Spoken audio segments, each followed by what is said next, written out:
Hi, this is Laura Dibenedetto, and I am the number one best-selling author of The Six Habits, TEDx speaker, and CEO changing the world. Catch me this week on The Jesse T Show.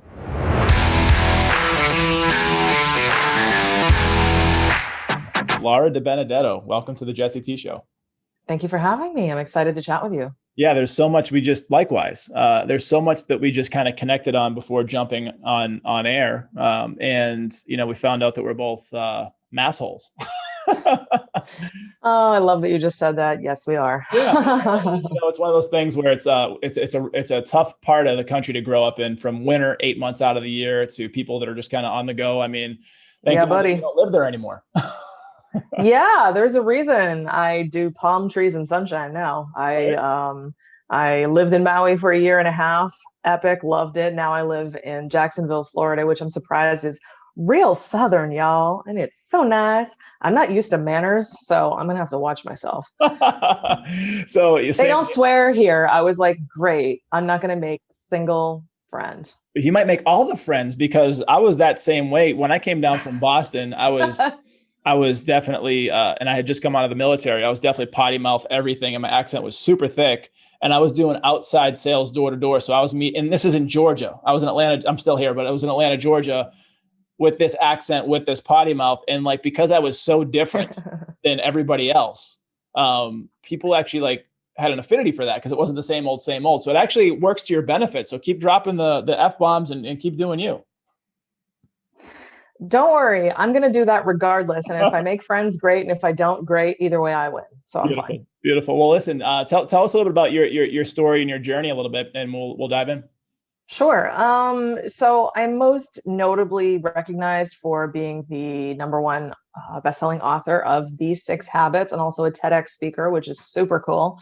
That all began in 2018. Hell of a journey, I'll tell you about that. But I had a whole life before that where I started a company at 19. I am the kid that has ADHD, still do, by the way. Me and shiny objects, it's real fun hanging out with me. Like, ooh, shiny thing. But I was never destined to be the employee, because I would either quit or get fired. So I was like, well, I think I should probably build the company. So I did. And I still own it. It's a marketing company in the Boston area. And I did that for a long, long time. And I kind of created this path for myself. I got really obsessed with the whole rich dad, poor dad stuff, and building passive income and all that stuff. So I spent a lot of time trying to finagle and figure out how do I, retire? How do I keep the paycheck, but not the work? Because I like passive income. Active income, meh, that means I have to work for it. Who wants to do that? Yeah. Effort, gross. Right. So I started working on that probably around 32, and managed to retire at 37. And when I did, I felt lousy. I was just really, really broken inside. And I was really just beaten down, wondering what the heck I did it all for. Money is wonderful, but it does not fix anything, internally, and it does not actually provide you happiness. It gives you the means to go on vacations and do cool things, but it cannot give you that sense of internal joy that I really wanted. And I was always looking for it in all the wrong places. Sounds like the beginning of a cheesy B-rated movie. Right. Looking for love in all the wrong places. No fine girls, just ugly faces. I feel like that was the song when we were growing up.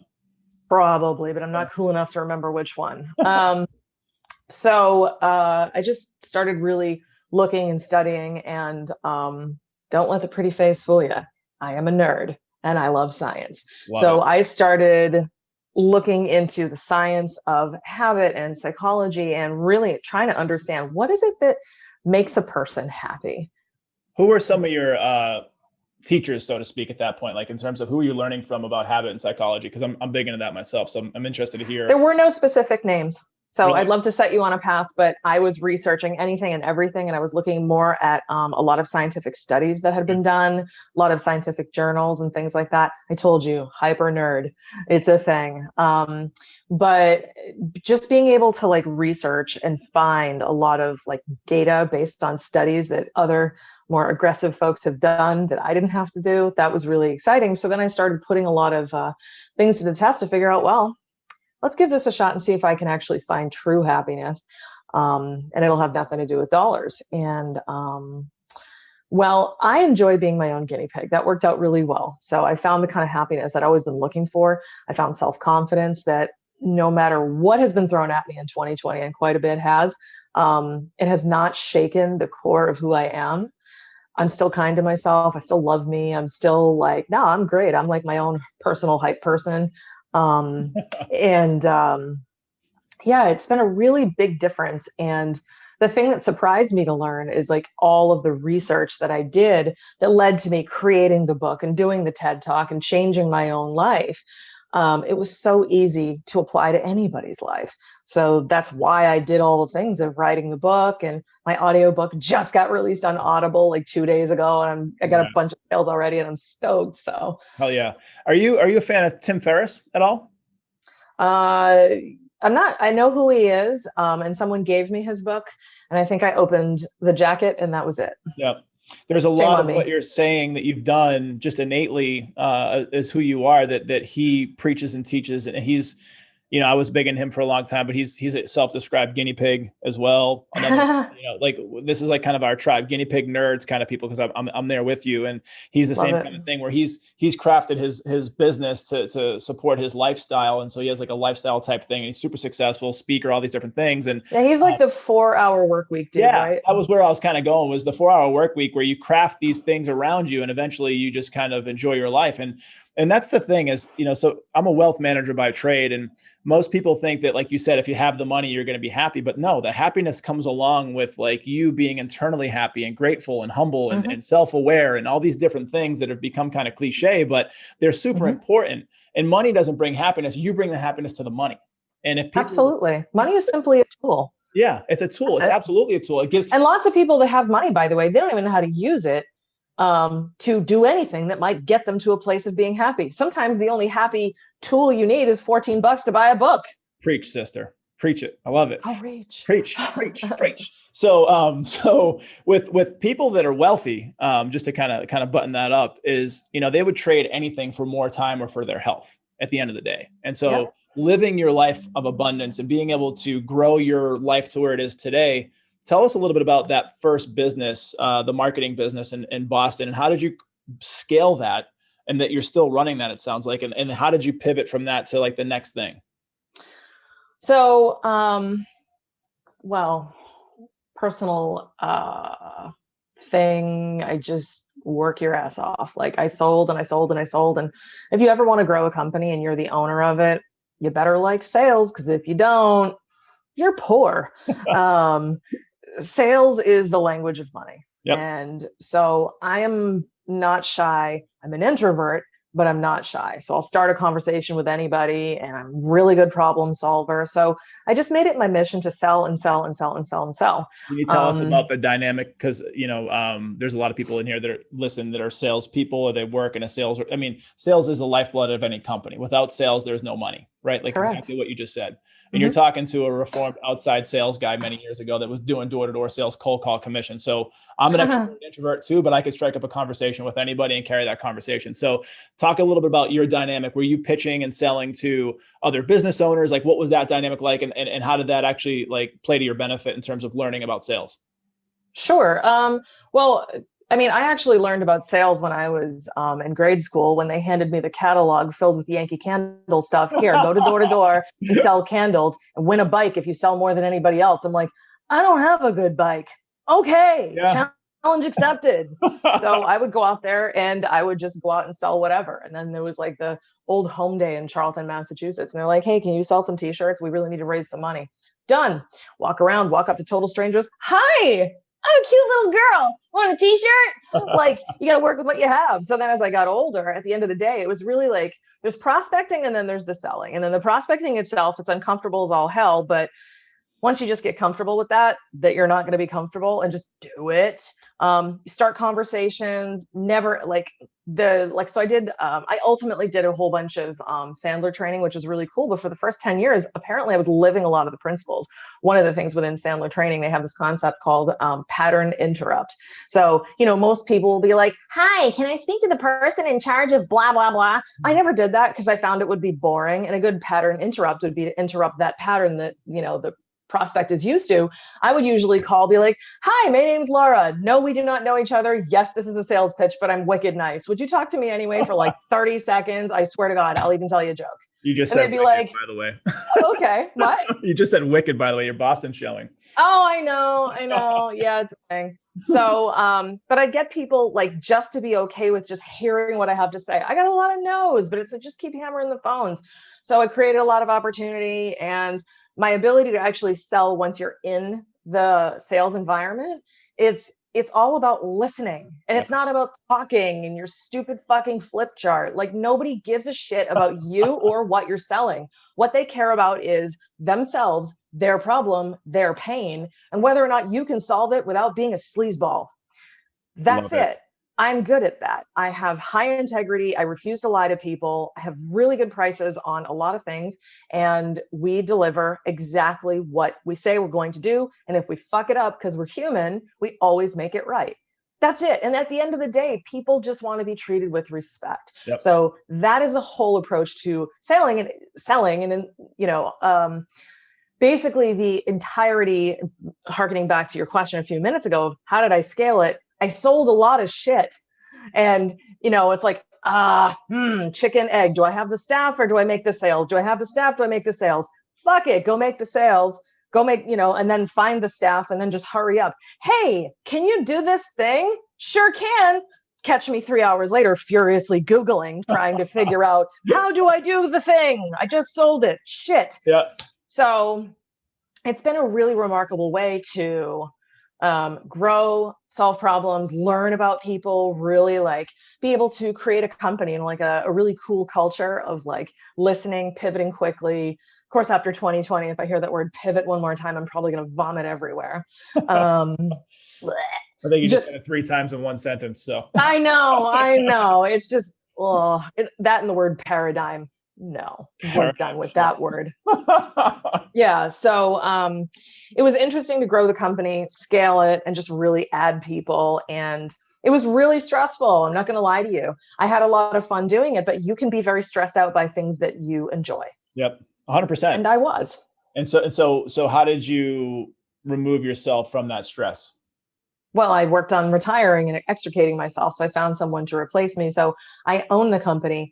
I am not actively involved. I retired in 2018 at 37 years old and 354 days or whatever. Oh yeah. Just not 38. Right. No, not 38. I was done with this crap. Right. But the last year, to be honest with you, I was really like just kind of coasting and not really doing a lot. And my successor, she's like, can you leave now? I'm like, yes, I can. Beautiful. Goodbye. So let's talk about I dreamed of being fired, so I made it happen. You fire yourself, finally. So how did you get to a point? I guess it's choosing the right people would probably be part of the answer, but how did you get to a point where because there's a lot of people that go into business because they think it's freedom to a degree and they're going to be able to do all these beautiful things, but then they end up owning a job. They end up literally a slave to their own business if they don't plan for it properly. And I'm all about the mindset, Correct. Teaching people how to get away from your business and let it become something that's truly passive after you've built it, scaled it, put a team in place that can help run it. And you can be there for whatever you need to be there once in a while, but you don't need to do the day-to-day. How did you get to that specific point? And I guess it might be a function of like finding the right people. Can you talk about that a little bit? Of course. Yeah. I mean, a lot of it is the right people, but a lot of it is, so I have an allergy to work. I don't like it. Although you'll bust your ass when you need to. As long as I enjoy it, then I'm down. But the quickest way to retirement, I guess, for me was being a creative problem solver who's incredibly ridiculously lazy. I can't stand working. It bothers me unless it's a passion project that I'm excited about, like this book and spending time with you and sharing wisdom and like getting people fired up. Like that shit's my jam. That's not work. But like work, like paperwork and dealing with staff meetings, no, absolutely not. I hate that with a passion. And a lot of people do. They just don't have the balls to admit it. But the thing is, like, if you hate working the way I hate working, you will not obsessively keep the fucking work to yourself. You will not obsess on it. Well, it has to be done this way. No, it doesn't.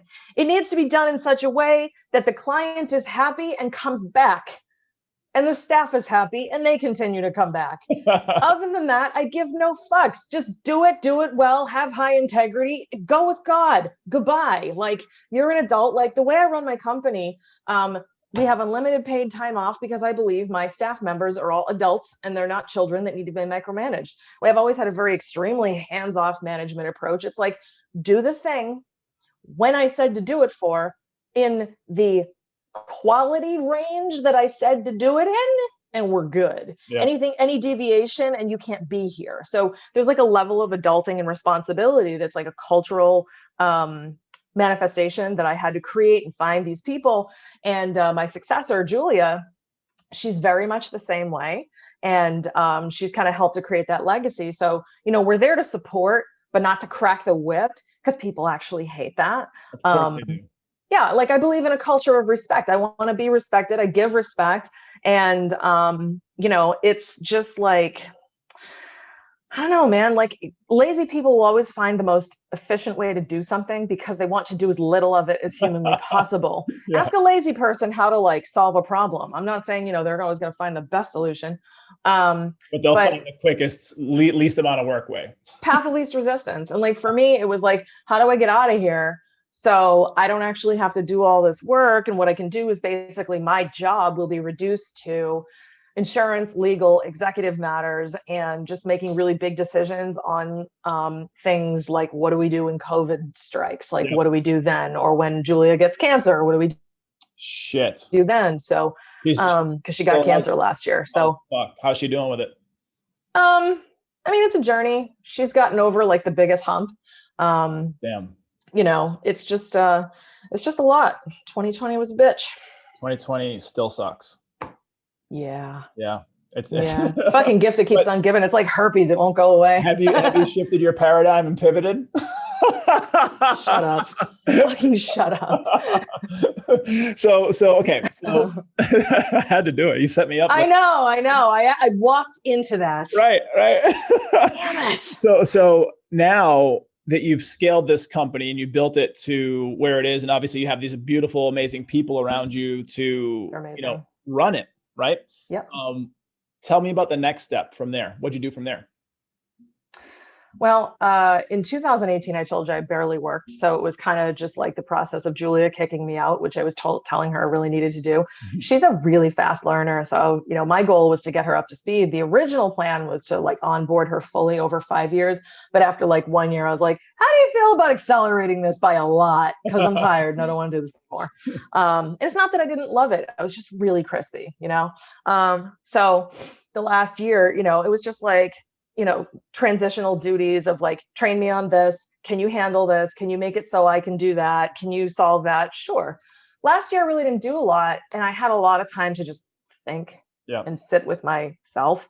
And when you're not busy and go, and constantly just feeding this hysterical pace of momentum, and you don't have momentum, and you're living with yourself and your thoughts and the silence and all your own dumb thoughts bouncing around in your head, you start to think about things differently. And I went from, you know, active CEO, big, important woman, to CEO of doing the dishes. And I was having a bit of a mental hard time with this. And, you know, I actually got kind of depressed.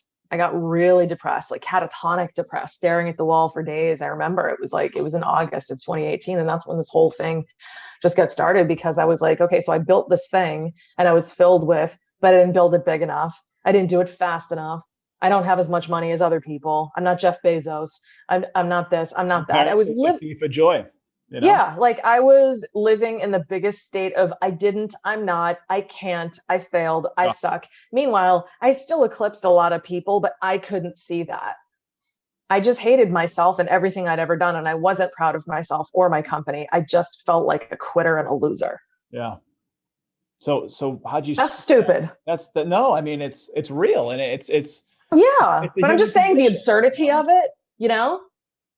The human condition plays tricks on us. Like, it's like, we're not keeping up with the Joneses, or we're not where we need to be. I mean, Right. once you can settle into that gratitude of just, this has actually helped me in points in my life, whether it's business or life, where like you go through, peaks and valleys. And there's times where like, I literally, I've heard this from Ed Milet talk about, you have to stack gratitude and you have to look at the small things. And I woke up today, I'm healthy today. I have a beautiful family, like all those things that are outside of, like, let's say, business and results. And once you start doing that, and like you talked about in the very first thing, I love what you said. And I was wondering if you've read this book. I think his name's I forget his name, but it's like, love yourself like your life depends on it. And like what you said earlier was very similar to that, in the sense of, I love the shit out of myself. I'm my own hype woman. Like, Yep. how did you build that? Like, because you went from this spot where you loathed yourself and you were in a catatonic, like ketamine state of just like putty, I guess, just sitting there like a pile. I was furniture. Yeah. Yeah. How did you get from there to this hype woman that you are now? Well, it began with the research project because I was trying to ask myself the question. I don't know if you've seen my TED Talk, but highly recommend it. I worked my ass off on it. I think it's pretty good. Just saying. Awesome. But it's, it was one of those things where I was asking myself the question, well, why am I not happy? And I'm always a scientist. And like, science is really the study of why and how, right? So I wanted to do the science of, well, why am I not happy? Why are other people happy? How could I be happy? How are other people happy? And what would that process look like? So, I just actually, to be totally honest with you, it began from a place of rage, like a lot of things in life do for people. I'm sick and tired of working for this asshole. I'm going to start my own business. Awesome. Or I'm tired of this and I'm getting a divorce, and then they're free and they're happy again. Cool. In my case, I was like, I'm sick of me, and I was pissed off enough to do something about it. So, I am eternally grateful for that period. So what I did was I discovered that happiness is not what you have. It's not what you do. Happiness is actually the result of how you think. And it's not like, oh, I think happy thoughts. No, it's your habitual response patterns to the life around you.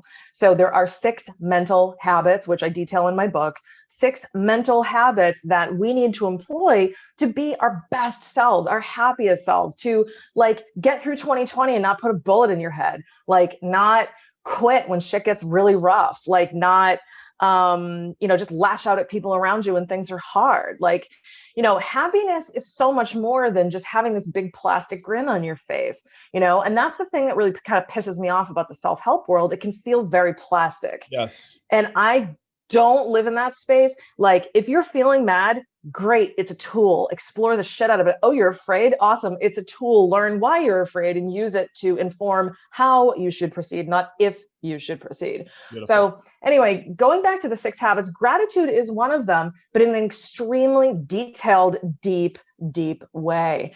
And when we adopt the entirety of the 6 mental habits and actually live them as our regular course, habitually, hence the term, it takes a while to get there. It's like learning to floss. Yeah, that took me quite a while to learn to floss every single day. Or your teeth? Huh? Are you talking about the floss dance or the teeth? No, I still can't do the dance. No, I regrettably am not that even remotely cool at all.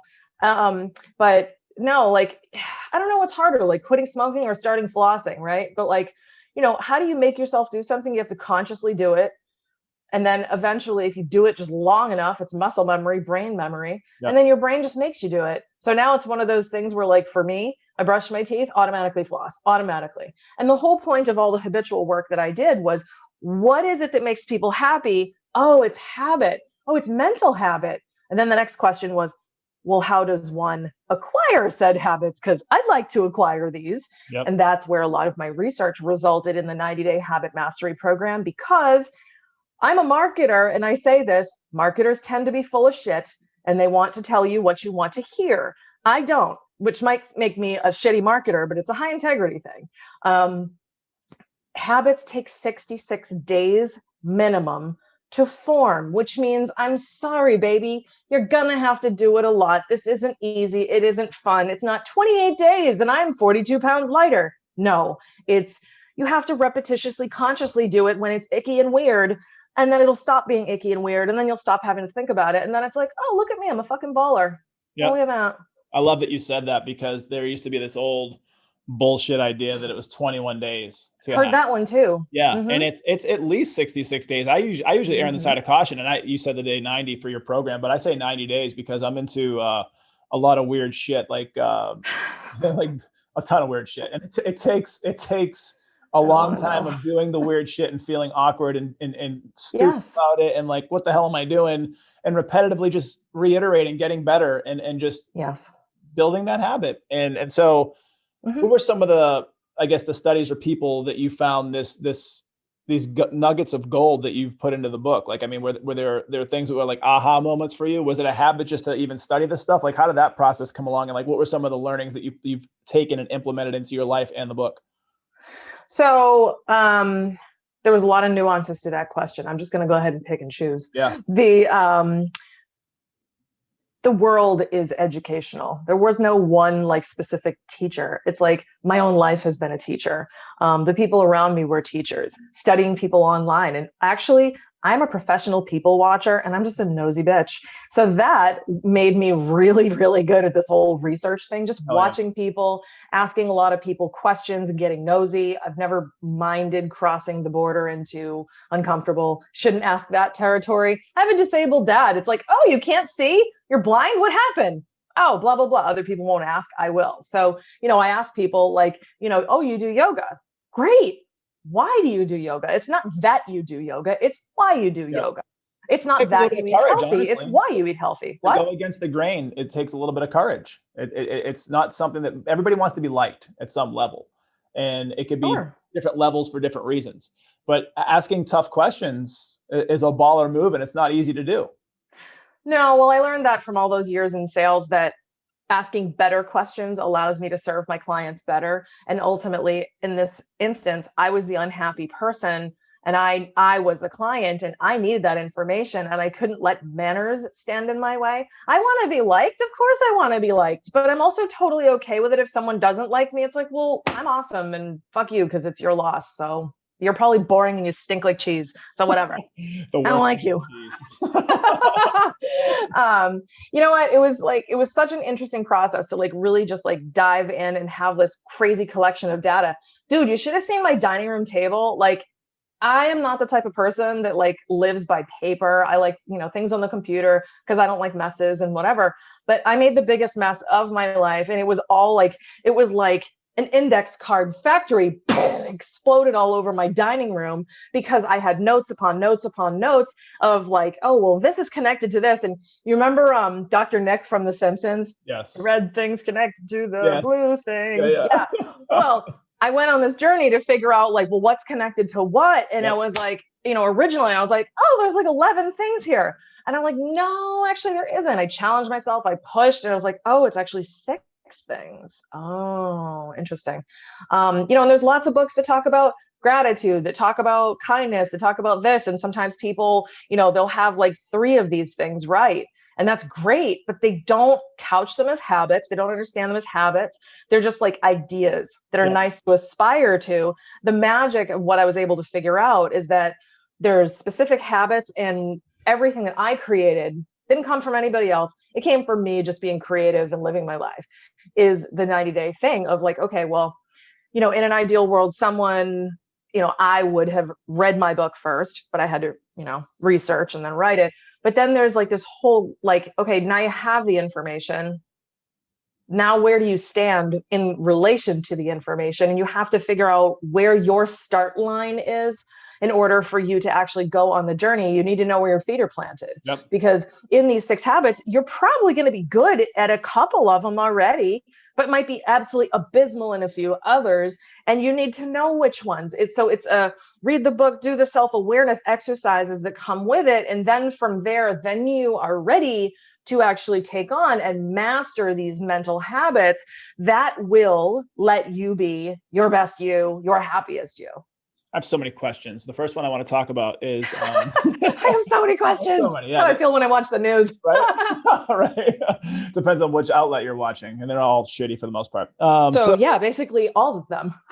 Awful. So when you are going through this and you're learning about yourself and you're putting together this book, which I want to ask about in a second in terms of that process, but we spoke a little bit about like meditation and different practices that you're into personally. Like, is this along the lines of like you were doing these meditation type things or any kind of like the mental exercises for yourself? Like what was that? Did you learn that through this process? Were you doing that before? And like how did that play into, because really it could help you get into like a flow state or clarity or these different places. How did that tool or other tools that you use like that, like what are those? How did that play into this process? It's a great question. And it brings up a really interesting point. So as a person with ADHD, I have a hard time sticking with anything. Yep. Like, I mean, I brush my teeth, I have my coffee, I wash my face, I take a shower. Those are basically the only things that I tend to stick to.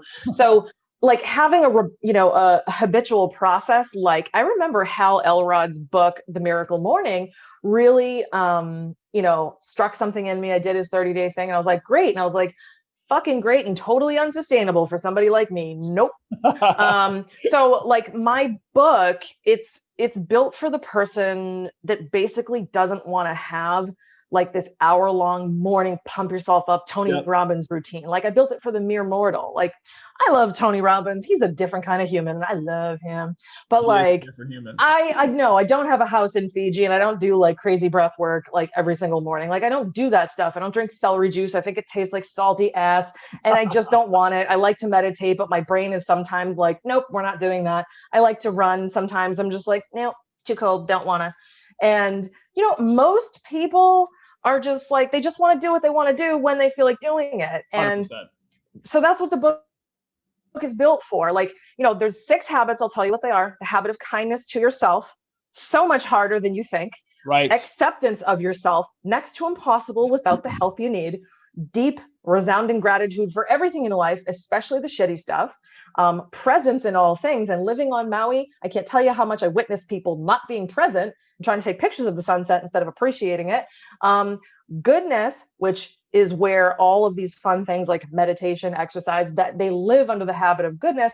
And then the final habit of intention, which is actively just doing stuff to move the ball forward toward what you want. And sometimes it's, move across an ocean. Sometimes it's get a divorce. Sometimes it's just do the laundry, whatever it is. But, in doing these things, everything has a home. So you could actually effectively take, and I'm working on this right now, you could essentially take any sort of like coaching modality and put it on top of the 6 habits framework that I'm building out right now, because it's like, oh, you want to teach Reiki? No problem. That fits on top of goodness and presence. And, oh, you want to teach like meditation and mindfulness? No problem. Presence and gratitude, and this is where this sits. Like these are the 6 core foundations for life.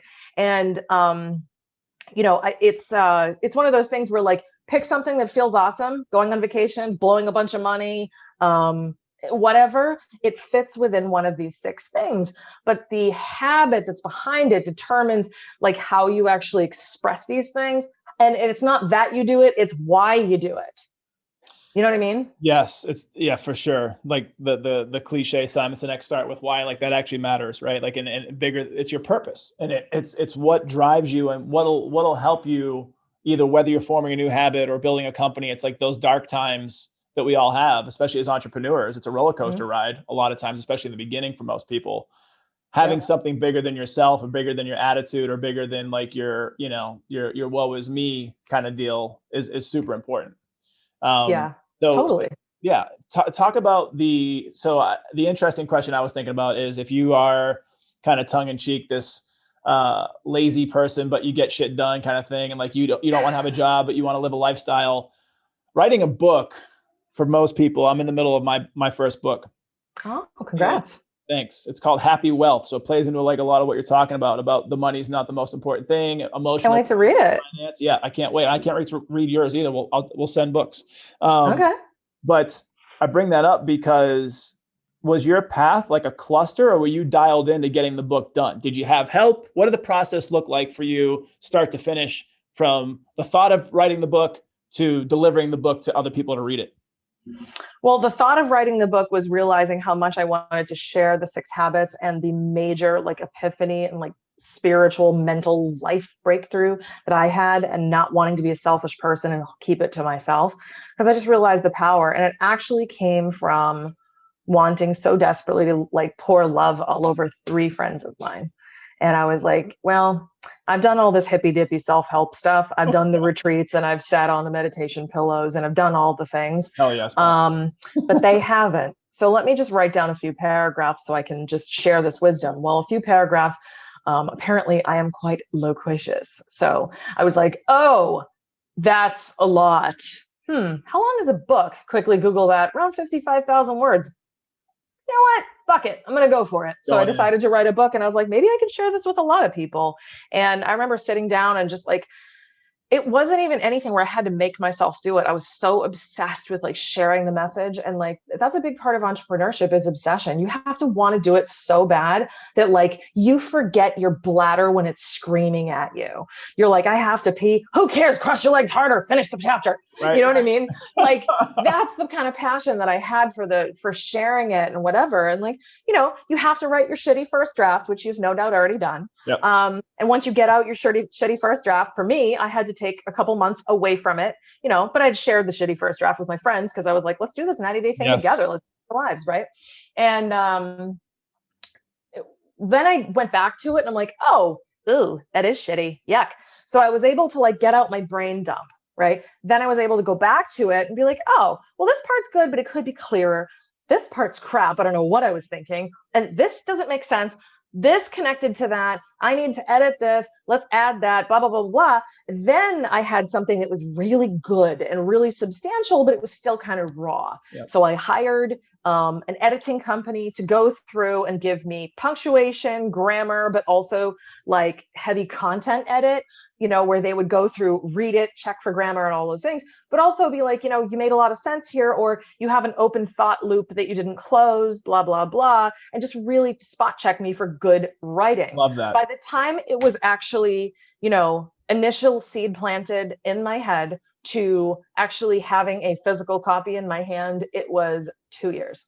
I love that you said that, because most people are like, how do I get a book out so fast? And like, just give it fucking space to breathe. Like, that's what I've done. I started it. I go to it when I want to, when I feel called to it, when I feel like it's one of those things. It's kind of how you operate, where like you live that life of abundance and all your 6 principles within your book, but like you don't force it, and it's going to come when it comes, you know? Yeah. The only thing I wanted to force was me actively and proactively actually learning to have the habits in my life. Yes.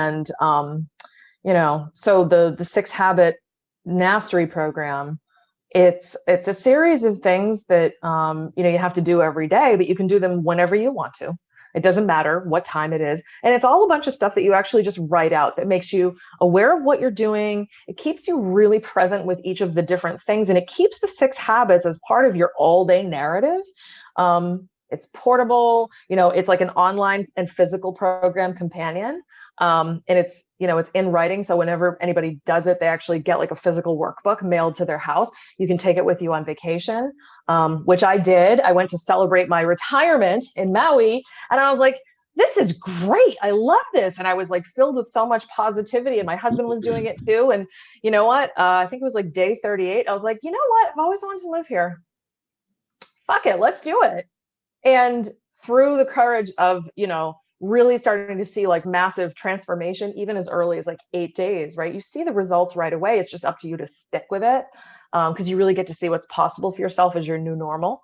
And I never had the courage to like move away from my mom or like leave Boston, you know, like I like, it's so funny. People have said, "Oh my God, did Maui make you happy?" No, honey, I made me happy, which is why I rewarded myself with moving to Maui. Yep. It was the happy first, and Maui is happy, but you can be a miserable piece of shit there. And I know this because having lived there for a year and a half, I met many. And you met people that were not taking advantage of the moment, like you said, with the sunrise or the sunset. They were just just so hell bent on getting a picture of it. It's like, honey, buy a stock photo. Right. Okay, just enjoy it. Yeah, you're never going to get anything on that tin can of a phone of yours that's actually worth printing. Just enjoy it. Be here now, kind of thing. You know what I mean? It's be present. So the last guest that was just on just before your episode, she is a TEDx speaker as well, and she was talking about mental health. And she actually, her first speech, she had never spoken in front of more than 50 people, and then she went from 50 to 1,300 at this TEDx event in Augusta, Georgia. And she got up on stage and she owned it and stepped into her power. And she told everybody there that she was dealing with like mental health stuff. And how that takes courage. Liberating. Yeah, the courage, the balls that it takes to do that.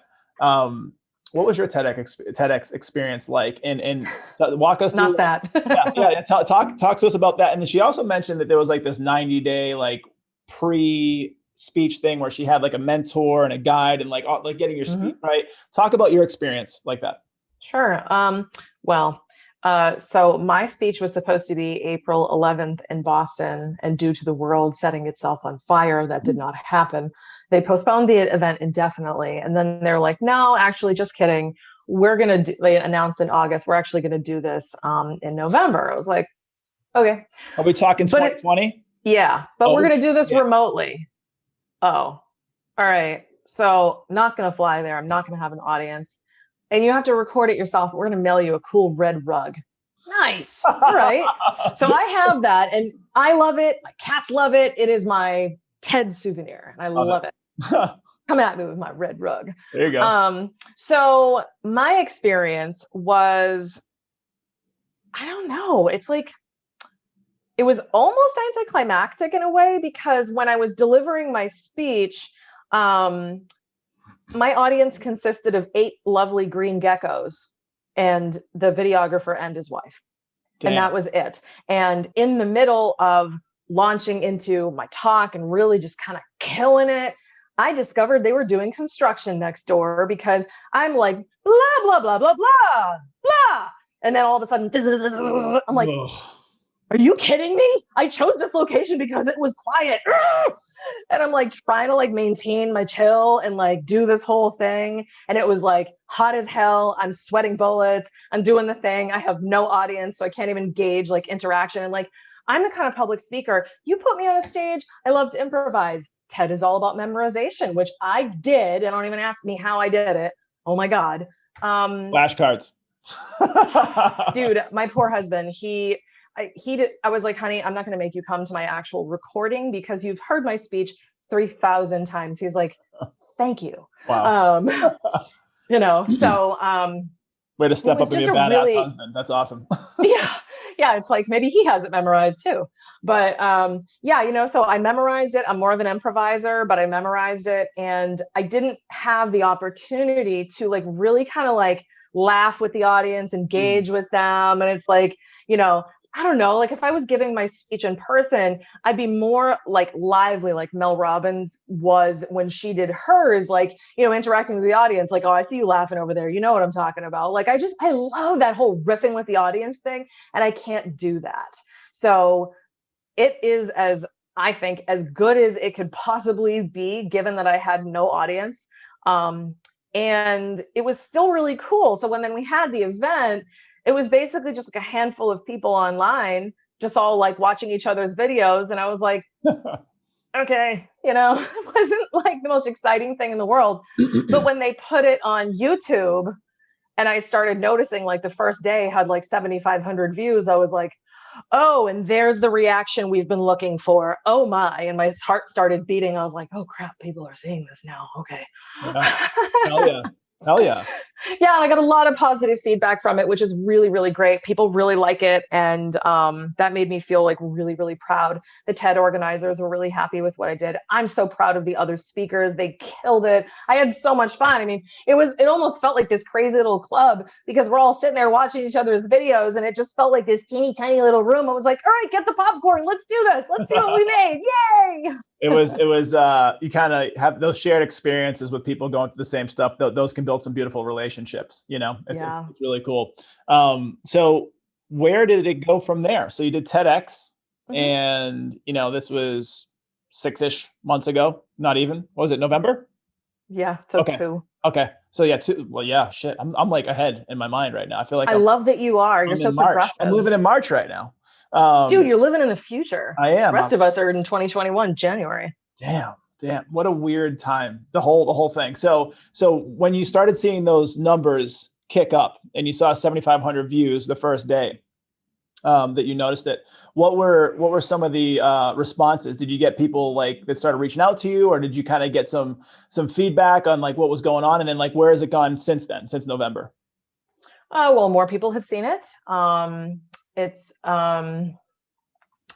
coincided with me moving and the world shutting down, more political upheaval. So I'd love to tell you that, it's been this big like rocket ship. It hasn't been, but sometimes things are just a slow burn. There's been a lot, you might have noticed, going on in the world. So people, there's been a lot of like political videos and things like that. They're tending to get a lot more traction than, just some nice girl in a Hawaiian dress talking about happiness, which is totally fine. So here it is in January. I moved at the very end of the year, and I've actually closed my calendar. I wasn't taking appointments. I wasn't doing interviews in December, but I did have demand, which was nice. So I have a very aggressive February booked up, which is pretty cool. Sold a lot of books, which was really neat. Awesome. People bought the 90-day program. They love it. And the cool part is I'm actually getting emails. And I love that part because, just feeling like so disconnected from people nowadays because, COVID and whatever, hashtag thanks 2020. It's been like very like disconnecting and disorienting. And I love to serve people. The most joyful thing that's come out of all of this, including the TED, was being able to get feedback from people that watched it, just totally out of the woodwork. I just saw your TED talk today. It was so amazing. I'm so inspired. I just bought the book. I can't wait to start reading it. And then other people, I'm doing your 90-day program, and I'm like halfway through it, and I've never felt better in my life. And, oh my God, I listened to the audio book on the way to work, and it's like, it's totally changed my life and the way I think. And I'm like, yeah. And I'm like getting those emails, and it's like, I love going into my email now. It's so cool. And I respond to every single person that takes the time, at least while I'm still not famous. So I love it. I love that you're, you've been able to put something out in the world that's resonating and people are feeling, some affinity towards it. And it's helping people at different levels. And it kind of goes back to that, sharing your truth, sharing your journey story that I feel like a lot of people have done over the last, little bit. That's something that I've done. I've had a crazy life. And it's one of those things where some of the things you might not be proud of, or there might be some, taboo stuff there. As soon as I started sharing those things with the world, the emails, the DMs, the relationships that kicked up because of that, stepping into that truth, it was like, I don't know why I didn't do it sooner. And for you to have that courage and to share your journey and to go out and do your thing. And even though we're living in some crazy times, it's obviously resonating, and it's been fun. I'm sure it's probably just a great experience of your life journey. It is. It's been really neat. I mean, like I've always been a person that just loves to have like a good, deep conversation. I like to talk to people about the things that truly matter.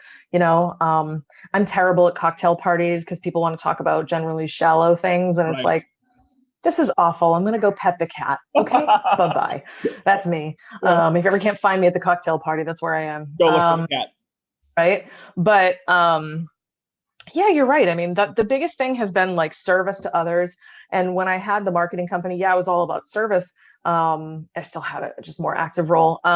But it was very much about like build an empire for me by way of serving others. And now it's very much like serve others. And if I build an empire, cool.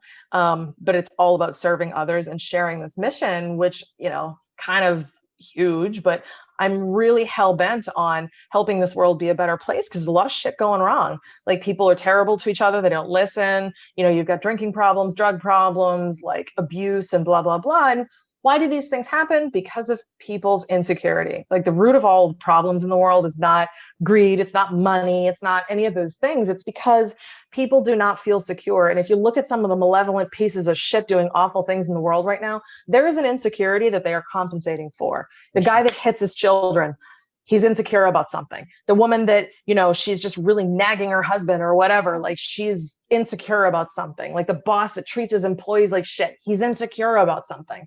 Like it's either insecure about like, I don't think I'll be liked, or I don't know if I can do it, or I don't know if I have enough money, or if I've achieved enough. Am I enough? Am I worthy of love? And if you can actually make a person secure, which is really what happiness is, and which is what I've created, if you do that, a lot of these problems, they actually go away because the genesis issue is removed and actually addressed. It's like, you know, instead of like giving someone a bunch of pills, actually help them to not be sad anymore. Yes. And you're talking to a guy that's holistic as fuck and believes in different means to heal those types of things. So I am on board with getting into those things. So 1 billion people, that's my goal. Thanks for helping me do it. I want to help this world be better. We'll get you there. Let's get all the billions. Let's get the 6.6 or 7 billion, wherever. Well, if we get to the 1 billion, they'll affect the rest because there'll be this mass movement and people will be like, why are people so happy now? Right. What do I got to do? Where can I sign up? Those will be the laggards. You get the early adopters of the 1 billion first, and then the 6 degrees of separation where those 1 billion touch the other. You know, I think it just, you said it perfectly. So I'm not gonna try to add to that, but you've been amazing. You are incredible at what you're doing. I love that you're making a difference. I love that even in a really strange time in our world's history, you're showing up for people. And you are doing it in a beautiful, powerful way. So thank you so much. She's the amazing, the mighty, the powerful Laura Dibenedetto. I'm Jesse T. Be sure to catch us on next week's episode of The Jesse T Show.